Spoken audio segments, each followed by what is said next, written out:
खुसखुशीत साबुदाणा बटाट्याचे पापड करण्यासाठी 5 किलो बटाटे इथे चांगले उकलेपर्यंत मऊसूत शिजून घ्यायचे.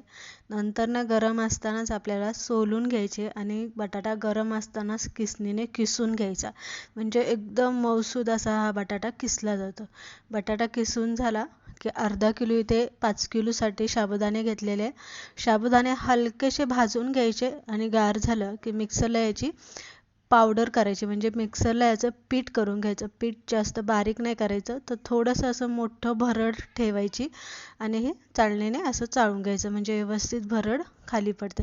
नंतर 10-15 हिरव्या मिरच्या मिक्सरला पिसून घ्यायच्या. चवीप्रमाणे मीठ 2 चमचे घातलेलं आहे आणि अर्धा चमचा पापड खार घालून आपल्याला हे सगळं व्यवस्थित मळून घ्यायचं. जसं आपण पीठ मळतो अगदी तसं मळून घ्यायचं, पाण्याचा वापर करायचा नाही. नंतर एखाद्या पातेल्यात किंवा कढईमध्ये हा गोळा घालून घ्यायचा आणि एका मोठ्या पातेल्यात थोडंसं पाणी मी इथे ठेवलेले 15 मिनटं हे आपल्याला शिजवून घ्यायचं, कारण आपण इथे कच्चे साबुदाणे वापरलेले म्हणून.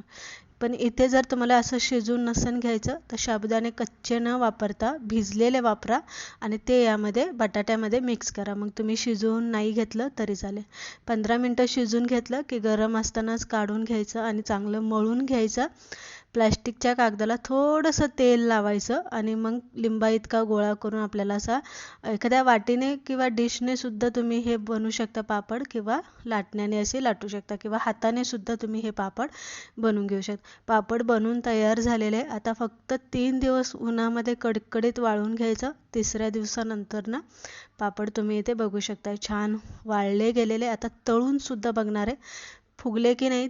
चौपट एकदम मोठ्याच्या मोठे झालेले आणि नंतर खुसखुशीत पांढरं शुभ्र पापड आपले इथे बनवून तयार झाले. उपवासासाठी तुम्ही वर्षभर हे बटाटा साबुदाण्याचे